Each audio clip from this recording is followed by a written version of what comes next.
उत्तर प्रदेश के त्रिस्तरीय पंचायत चुनाव को लेकर के एक बड़ी अपडेट निकल करके सामने आ रही है।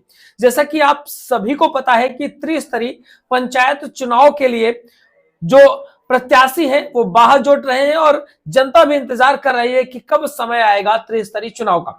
तो त्रिस्तरीय चुनाव को लेकर के एक बड़ी अपडेट सामने आई है।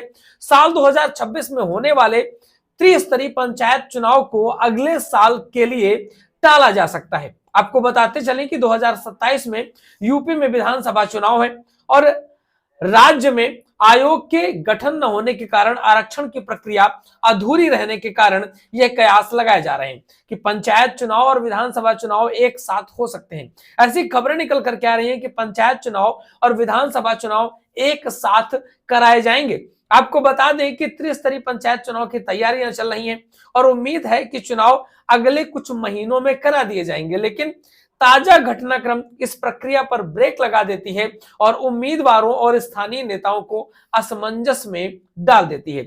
देरी की वजह जो मुख्य है वो है वजह पिछड़ा वर्ग आयोग का गठन ना होना। अभी तक पिछड़ा वर्ग आयोग का गठन नहीं हुआ है।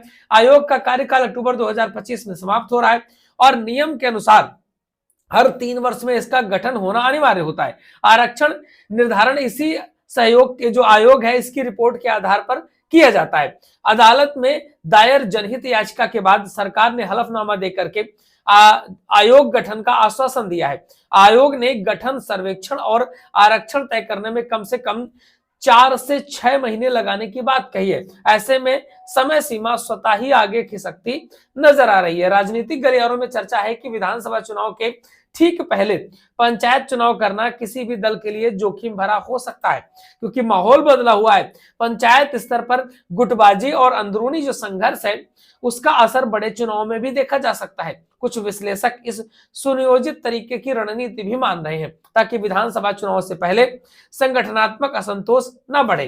हालांकि आधिकारिक तौर पर सरकार ने केवल इसे कानूनी और प्रक्रिया की देरी ही बताया है, लेकिन खबरें निकल करके आ रही हैं कि सरकार कुछ इस तरह से विचार कर रही है कि जो अंदरूनी गुटबाजी है उसका प्रभाव विधानसभा चुनाव में ना पड़े, इसीलिए एक साथ चुनाव कराए जाएंगे जिससे कि दोनों चुनाव एक साथ बैलेंस होकर के कराया जा सके। फिलहाल ये खबरें निकल करके आ रही हैं कि विधानसभा चुनाव को के साथ ही पंचायत चुनाव को भी कराया जाएगा। इन्फॉर्मेशन लगातार आपको देते रहेंगे, हमारे साथ जुड़े रहिए।